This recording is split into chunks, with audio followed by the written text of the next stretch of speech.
Okay, so thank you for having me. I wish we could do this in person, maybe someday in the future. But as Diane said, my name is Zach Distel, and I am the Curator and Program Exhibit Director at the Sons of the American Revolution, headquartered here in Louisville. And I'm going to do a brief presentation about Aaron Burr and the First Indiana Canal Company. So before we get started,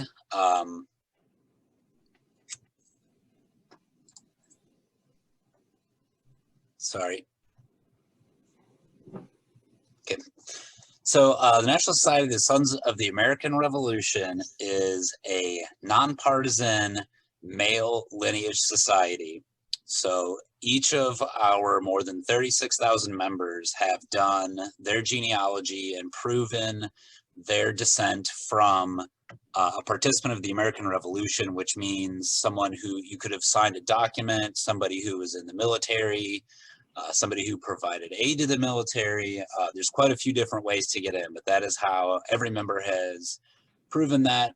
And the mission of the SAR is patriotic, historical, and educational. It was founded in 1889 and congressionally chartered in 1906. And that is our headquarters right on Louisville, or on Main Street in Louisville. And I always tell everyone we're right across the street from the Big Bat, because everyone knows where that is. Also at this location is the National SAR Genealogical Research Library. It is open to the public, although it is not open to the public right now because of the pandemic, but we're hoping by summer, early fall to be back open again. But we have more than 50,000 volumes here pertaining to all 50 states and some foreign countries. We are a family search affiliate library, so we have access to extra data sets and other records that you are not able to access online. So if you come to our building, you can actually access some of those that are out in Utah from our building. And we are always looking for volunteers if you're interested to either work in the library itself and help members of the public do genealogy, or we also have a digitization lab where we're digitizing records, and you can learn how to use some of that digitization equipment. And of course, if you volunteer, you are more than welcome to also do your own research in the library. Zach, I want to make sure, are we supposed to be seeing slides right now or no? Yes. Did I not? I'm going to take the spotlight off in case that made any difference.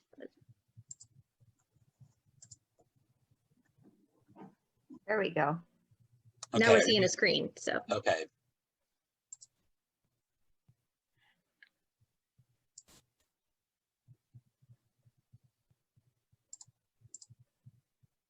Okay, are you seeing a full screen PowerPoint? Yep, now we are. I'm sorry. No, that's You've probably okay. just been looking at me looking all over the place. Okay, so I'll flip back. There's our building on Main Street, and here's the title slide. So go back, and so that's a picture of our library and our digitization lab. So if anybody has any questions about the library or how to access it or any of the records here, feel free to contact me and I can put you in touch with our librarian. Okay, so before we dive in, I thought it would be good to do a quick overview of who Aaron Burr is and who the person is that made his way to the Falls of the Ohio. To do those, I thought it might be fun to do some true and false questions. So the first one, true or false, Aaron Burr impressed Benedict Arnold. I'll give you a second to think. So that is actually true. Aaron Burr joined the Continental Army very early in the Revolutionary War in 1775, and he participated in the Northern Campaign that went into Canada.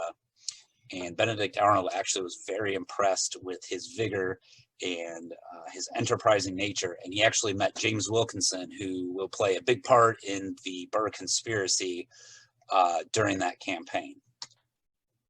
Okay, so true or false, Aaron Burr stopped a mutiny during the American Revolution. That one is also true.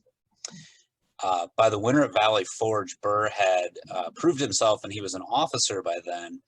And he was actually placed at an unruly outpost where some soldiers were protecting the very fringes of the camp. And he was sent out there to impose rule, and he learned of a plot against him. So he unloaded their muskets and allowed them to line up. And a soldier actually stepped out, pointed his musket at Burr and pulled the trigger, but he knew it was empty. So he allowed it to, click. And he then nearly took the soldier's arm off with his saber and accused him of treason. Okay, so true or false, George Washington recommended Aaron Burr to President Adams for military service. That is very false. Aaron Burr briefly served as one of Washington's aides during the Revolution, but he quickly found it boring, and him and Washington never really got along. And this is actually one of the earliest points of the Burr-Hamilton their contentious relationship, I guess you could say. But Washington wrote to Adams, Colonel Burr is a brave and able officer, but the question is whether he has not equal talents at intrigue. So early on, Washington recognized that Burr was a very ambitious person. Okay, so true or false, Aaron Burr revolutionized American political campaigns. That, for better or worse, is true. In the presidential election of 1800, Burr actually ran what is arguably the first modern political campaign, where he organized door-to-door campaigns. He met directly with supporters, and he didn't pretend to be a quote above the fray. His opponent in that race was Thomas Jefferson, and Jefferson very much remained erudite, and what he considered, Jefferson was too good to engage in debates or to really meet with people, and he relied on his supporters to go out and rally support for him, whereas Burr laid out districts. He figured out where he needed to go to get votes, and really set up how we still run campaigns today. Okay, so true or false? The July 11, 1804 duel at Weehawken was the second time Burr and Hamilton had faced each other in a duel. That is false, but it is not the first time they had both been involved in a duel. In 1797, after the Reynolds affair, James Monroe accused Alexander Hamilton of inappropriately using government funds. And if you're not familiar with the Reynolds affair, Hamilton was having a literal affair with a woman whose last name was Reynolds, and he was paying her hush money to keep it secret, and that became public, and Monroe claimed that he was using government funds to pay her off. So Hamilton took great offense at that and admitted publicly, yes, I was having an affair, but I would never use public funds to pay the hush money. And Burr stepped in and stopped them from dueling, actually. Which leads us into the beginning of the Bur Conspiracy. So it is 1805. Sorry, actually more like late 1804. You're Aaron Burr, your vice presidency is over. You've just engaged in this duel. You're potentially facing murder charges. So it's probably best to go somewhere where it's less populated and get away from New York and Washington. So he starts looking west. Remember anything? And the years from 1750 to 1800 brought a lot of change. Not only was the United States founded, a new government was founded, but really the way that people lived in North America changed a lot too. In 1750, almost everybody lived within 100 miles of the East Coast. By 1800, you have states, forming what today we would call the Midwest. And you have the Ohio and the Indiana Territory. And you can see on this map, see if I can bring my mouse over. the map company included these mountains here, the Appalachian Mountains. Those were very important in that period. They not only physically basically cut the country in two, but they also cut the economy in two. So people living on the East Coast looked to the Atlantic Ocean for their, they traded with Europe and other colonies, and that is where their economy was focused. But people living in the Ohio River Valley, Kentucky, Ohio, and Indiana territories, they're looking down the Ohio River and down the Mississippi River to go out through New Orleans into the Gulf and then bring products up to either Europe or those East Coast colonies. So the rivers are how farmers in the Ohio River Valley would get their products and make their living. And I think it's interesting that from basically the first days of the country, the quote urban-rural divide was baked in right away. That's not a new thing that we've been dealing with, but even here you can see, the urban and rural communities, they were very connected and they were interdependent regions. So this section here of the Mississippi River up until 1795 was actually controlled by Spain. So if you lived in the Ohio River Valley, you had to take your products over the Appalachian Mountains to get them to Baltimore, New York, Philadelphia. 1795, we have the Pinckney Treaty with Spain, which actually opens that section of the river for travel to Americans. You still needed a license to get out through New Orleans, but with the river opening there, that almost overnight dramatically increases the value of land along the Ohio River in the Ohio River Valley and in Ohio, Indiana, Kentucky. So you could say it's not quite a direct comparison, but that was really the Silicon Valley of that era. It attracted a lot of speculators, and that was where the future was going to be. And Aaron Burr saw that, so that's why he headed west. So that section of the Mississippi River was opened in 1795. And then 1803, you have the Louisiana Purchase. So that not only doubled the size of the country, but that also ostensibly secured the Mississippi River and New Orleans for the United States.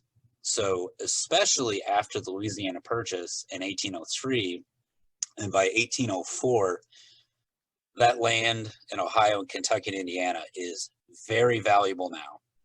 And that is where the speculators are really looking.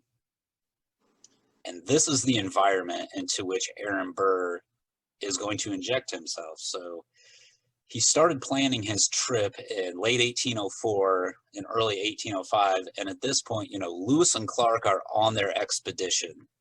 The Mississippi River had been opened. The future just looked very bright at that point. So with the Mississippi River secured, I don't think I need to explain to anyone in this group the significance of the Falls of the Ohio. But so with the Louisiana Purchase and the Mississippi River open, these are the next biggest impediment to the Western economy.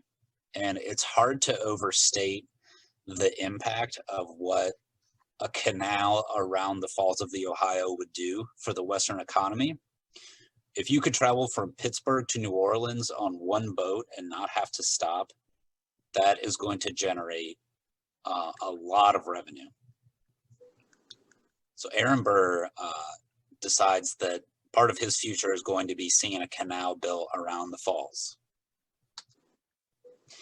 And before we get into the conspiracy, I think it's important to remember in this period, whenever I study this period or I really think about the American Revolution, I just kind of stop sometimes and think like, how did they come up with these schemes? How did they think that they would be able to accomplish that? They just took on monumental tasks. And part of that this was the era of quote unquote great men. So all of the founding fathers, people in the revolutionary generation, and also including their British counterparts, they're all reading the classics. So they're reading Caesar's conquest of Gaul and Thucydides' history of the invasion of Hannibal into Italy. And even George Rogers Clark was called the Hannibal of the West. And if you read newspaper accounts of this period, they even use the term great man. You can find accounts of people saying, so-and-so had Aaron Burr over for dinner, and he agrees that he is a great man. So it's an era where, you know, especially European men believed that the only thing holding them down was the limits of their ambition. So go big, go after very ambitious projects. Which brings us to the beginning of what will today be remembered as the Burr Conspiracy. So this is a very large, convoluted couple of years, and it would be very difficult to cover all of it in one presentation. So I'm going to really try to give you the bare bones so you can understand kind of the situation that was going on and why the falls of the Ohio. So Burr set out from Pittsburgh in mid 1805 on a boat very similar to the one pictured here, probably also drinking and music and having fun and floating down the river. And he's going out on what he's calling a westward adventure to explore the West. And even today, we're not exactly sure what his objectives were. We are sure that he had multiple objectives. First and foremost, and it was a legitimate objective, and this is what he publicly announced was the reason for his trip, was to investigate the Indiana Canal Company and the potential of building a canal on the Indiana side of the Falls of the Ohio. But some of his other potential objectives, and these are kind of gleaned from studying, you know, where he went, who he talked to. Aaron Burr was a very adept lawyer, so he was very good at hiding his true intentions of what his travels were. But so he was investigating the canal company. He was looking into possibly starting a life anew in the West as a Western congressman or a politician. There's all these states being formed, so they're going to need governors and representatives. He was potentially going to settle on the legally shaky Bastrop land grant, which was a contested territory in Northeast Louisiana. He was potentially positioning himself to be a military leader in, at that time, what was anticipated to be the imminent outbreak of a Spanish-American War. And even more speculatively, but again, this is an era of great men, some people think he may have even been going out to set up his own country out of parts of some of these Western and Southern territories and parts of Mexico and install himself as a monarch for life. But keep in mind that, you know, he had roughly these, potentially all 5 of those objectives. We don't know. He may have had 2 or 3 of those objectives, but all of them kind of feed into one another. And those really dictate his trip and where he goes. So we know in 1805, as he travels down the river, he comes to Louisville. And the environment that he comes into when he visits, we know that he went and saw the area that he wanted to build the canal on the Indiana side. The year before, Kentucky had established the Ohio Company to build a canal on the Kentucky side. That did not start off very well. There was actually a lot of contention on the Kentucky side, and in fact, people living in Louisville and in Portland didn't want it to be built because they had established a lucrative portage trade, having the boats stop there. So they didn't want it. So the Kentucky side was pretty divided, and they didn't really seem like they had a good plan in place. Before he had traveled out, Burr had actually worked with people in Washington to investigate a canal and to try to get a congressional charter to see if he could get federal money to help build it. Well, that all fell through, so he worked with some of the same people, and he got the Indiana Territory to charter the Indiana Canal Company in 1805. And as we said, this is an era of great men, and he is working in the equivalent of Silicon Valley. So his project attracted opportunists. One of them was James Wilkinson, who we said he met on that invasion of Canada. And at this point, James Wilkinson was a suspicious character, to say the least. If you're ever reading any history from the Revolutionary War, up to like the War of 1812, and James Wilkinson's name pops up, you can be certain that something unethical, if not probably illegal, is happening. He is considered one of the greatest rascals in American history. Almost certainly, probably guilty of treason, definitely was selling secrets to foreign nations, anything he could do to make a buck. So he, as you can see, not listed as a board of directors or on the board of directors, but he helped Burr plan his trip out west. Wilkinson had been working in the West. By this point, he is an administrator in the newly formed Louisiana Territory, so the entire area that was the Louisiana Purchase. So Wilkinson knew all the right people, and he was telling Burr where to go, who to talk to. And unfortunately, because Burr and Wilkinson were involved from the beginning, the Indiana Canal Company was probably doomed from the beginning. But so you have this board of directors, and you can see you have 11 men there. About half of them were local. Aaron Burr, national figure. You have John Brown was a senator from Kentucky. Jonathan Dayton was another senator from the Northeast. Benjamin Hovey was actually a general in the Army, and he was still working in DC. So he tried to create a mix of national and local figures. And so we're going to look at just a few of the people on the board of directors from the area. So George Rogers Clark was a pretty clear pick to be on the board of directors and to work with Burr.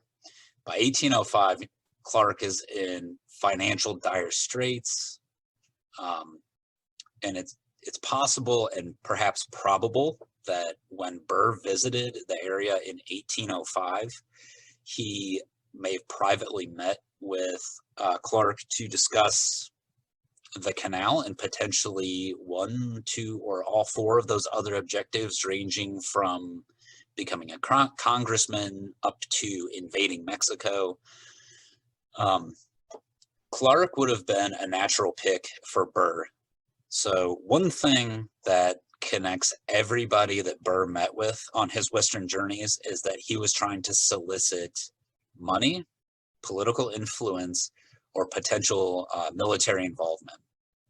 And Clark actually ticks two of those boxes. He doesn't have a lot of money at this point, but he does have an unquestionable resume.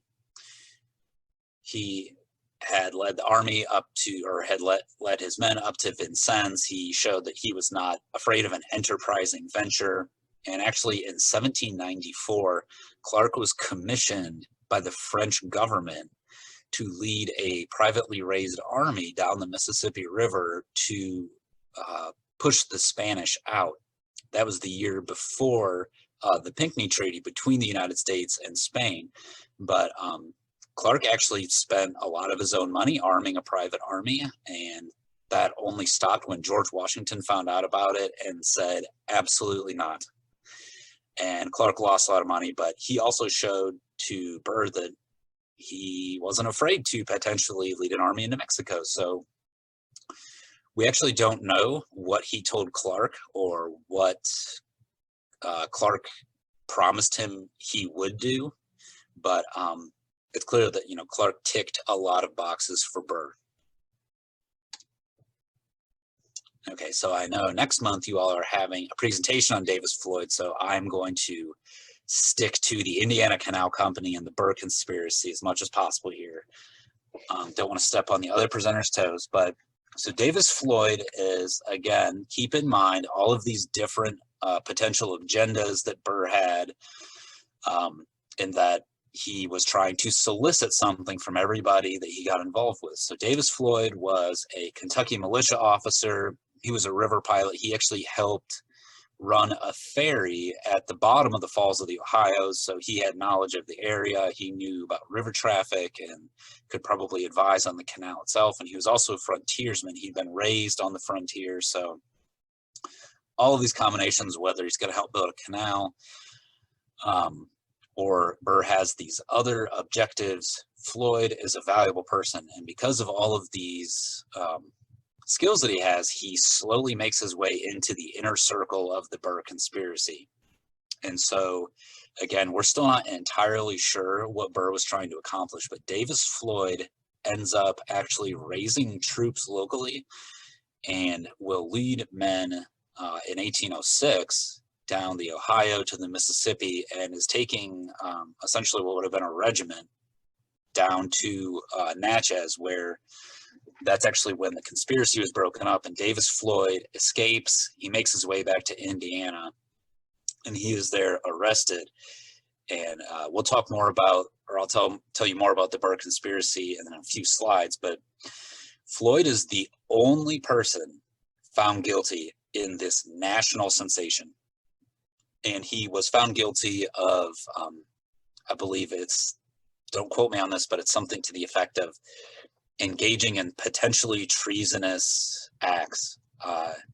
For that very large crime, he did 3 hours in jail and paid a $10 fine. Okay, so another board member was William Kron. We actually have records that Kron hosted Burr for dinner when he visited town, and they likely discussed the canal, and also, so that would have been at Locust Grove. George Rogers Clark's sister, Lucy, is married to William, so it's also possible that George Rogers Clark was in attendance at that dinner. That may be where Clark could have met with Burr. There's really just not a lot of records left, but once again, keep in mind all of those agendas that Burr may have had, and that he is trying to solicit political influence, money, and potential military engagement out of people. So William Kron, again, he ticks a lot of those boxes. Him and Burr were not particularly close, but they definitely ran in a lot of the same circles. They were both members of the Society of Cincinnati. They were both Revolutionary War veterans. Kron was very well respected. And so he was a natural pick for the board of directors for the Indiana Canal Company.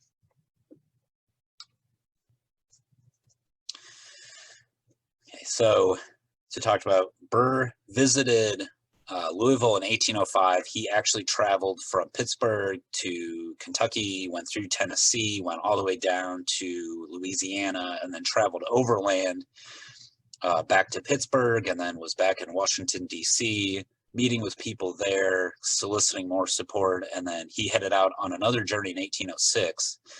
And it appears that his 1806 journey is when he planned to act on some or one or all of his schemes. And that is when Davis Floyd went down the Mississippi with troops. Again, Aaron Burr, a very adept lawyer, very good at covering his tracks, didn't leave written records. He was probably telling all of his co-conspirators different things. So Aaron Burr is probably the only person who actually knew what was going on. But with his arrest and with the impending trial, the Indiana Canal Company actually imploded on itself. So as we talked about, there are all these individuals who are involved, and as soon as that happens, everybody wants to distance themselves. Part of the core of the prosecution in the Bur Conspiracy was that he had misappropriated funds from the Indiana Canal Company and spent them on potentially treasonous acts.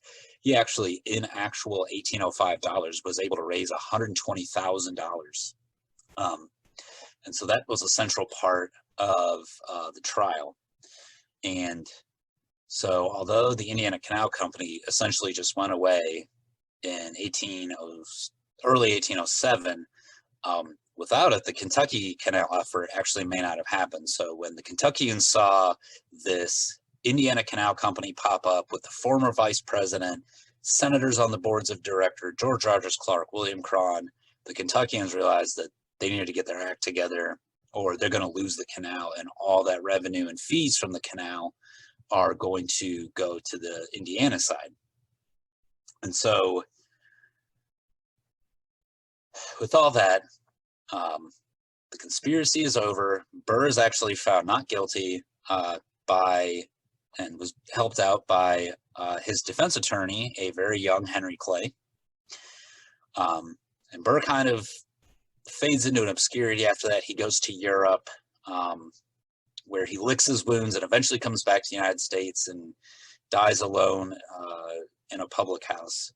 But it has to be asked, though, so was Burr making an authentic effort when he founded the Indiana Canal Company? And I say ask New York City because before he was vice president in 1799 in New York City, Burr had introduced, quote, an act for supplying the city of New York with pure and wholesome water, end quote. And he actually got that passed, and he got it chartered by the state of New York.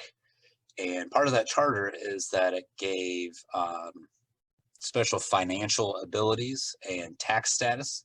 And so Burr exploited all of those loopholes and turned that what was supposed to be waterworks into a bank that actually still exists today. And you've probably heard of them. That's the Chase Manhattan Bank. It was actually started by a ruse of Aaron Burr that was very successful. So that begs the question, if the Indiana Canal Company had just been left to its devices and Aaron Burr was able to succeed, would a canal actually have been built? And the answer is probably yes. He probably was actually trying to get that canal built. He actually sent correspondence back east saying, send workers, send supplies. But it's doubtful if the building of a canal was central to his motivation. It was probably a way for him to, again, achieve one or all of those goals. If he could get this canal built, that's a great way to ingratiate himself and the people in the West and become a congressman. It's also a way to help out all of his friends who are speculating in land in the Ohio River Valley. It's a way to open up river traffic. So if he ends up buying land, he can then sell his products down the river. We really just don't know, and that is by design. Aaron Burr wanted it that way. But in the end, the canal fell through. Sorry. And I just have to say, as an individual, I am happy that Aaron Burr failed because I personally really enjoy biking on the Greenway from Jeffersonville to New Albany, which wouldn't be happening today had Burr succeeded. So that's a really quick overview of the Indiana Canal Company and the Bur Conspiracy. Can I answer any questions?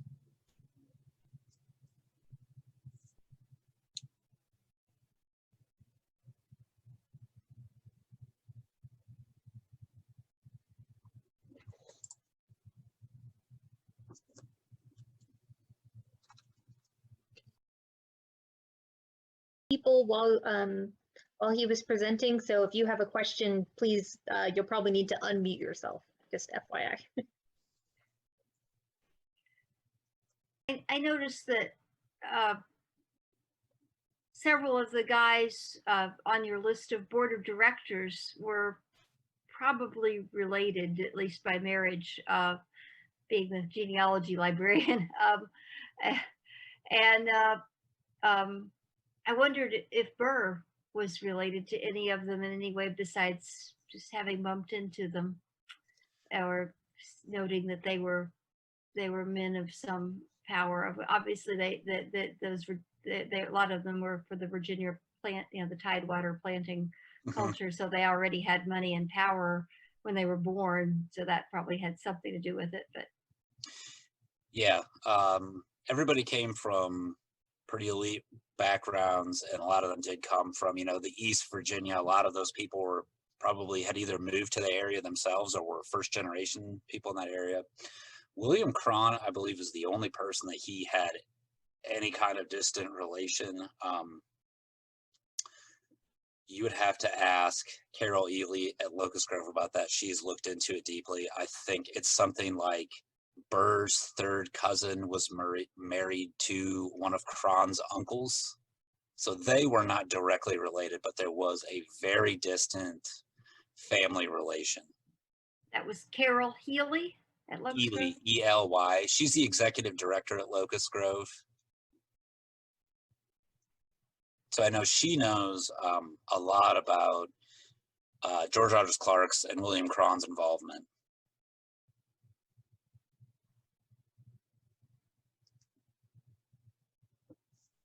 Very good, thank you. Mhm. What wasn't Burr's son also involved in that relationship? I don't know. Whatever business relationship they had, or was that was here, wasn't it? I know I've read about something like that. Yeah, I believe Burr only had a daughter, and she was actually lost at sea, I believe, in Okay. yeah, Nephew something. I'll have to look it up, but it's probably past your period. So yeah, but I mean, it sounds reasonable, you know, all it's hard to think today, but really, I mean, from like 1795 to 1810, you know, all eyes were on the Ohio River Valley. That was really, you know, that is Washington spent most of his life thinking about Ohio, Kentucky, and Indiana because he knew that's where the future was.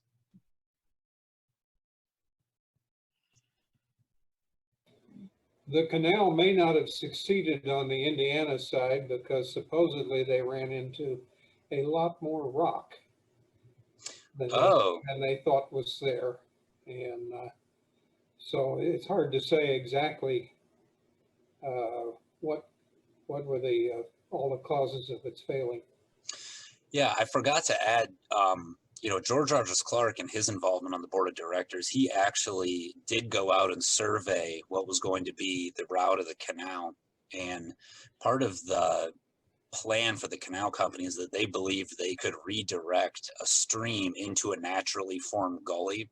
So part of their sales pitch was that, yes, the Indiana side will have to be longer than the Louisville side, but we can do it more efficiently and for less money and use the natural landscape. That was probably Mill Creek. I think you're right. But yeah, they're going to redirect that and essentially create a small inland lake was their plan. so what happened to the money? That's a good question. I know some of it did get spent on whatever Burr was trying to do. We still don't know. I believe a large portion of it was actually invested into gunboats. Burr met with shipbuilders along the Ohio River and along the Mississippi River as part of his journey. And that's part of why I said, like, it is so difficult to cover it because he was just so busy. And it was like one day he's meeting with a banker, the next day he's meeting with shipbuilders, the next day he's meeting with frontiersmen. So I know some of it got spent on property that was then confiscated. Because once the company fell in on itself, I believe all of it should have reverted back to the Indiana territory. But some of it had been spent and just disappeared. Look at that. I remember reading in a biography of William Henry Harrison something about the number of men who are known to have joined his cause from this area. Several of them were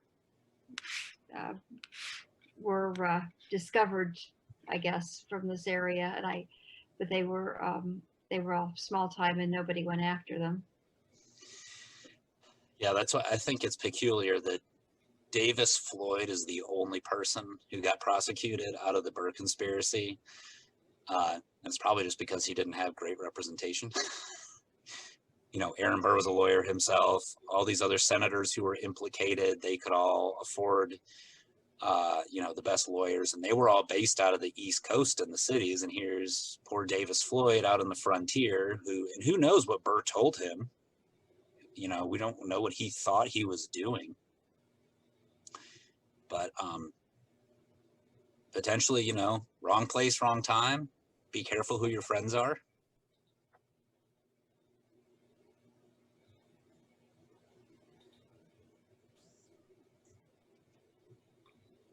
Poor Floyd.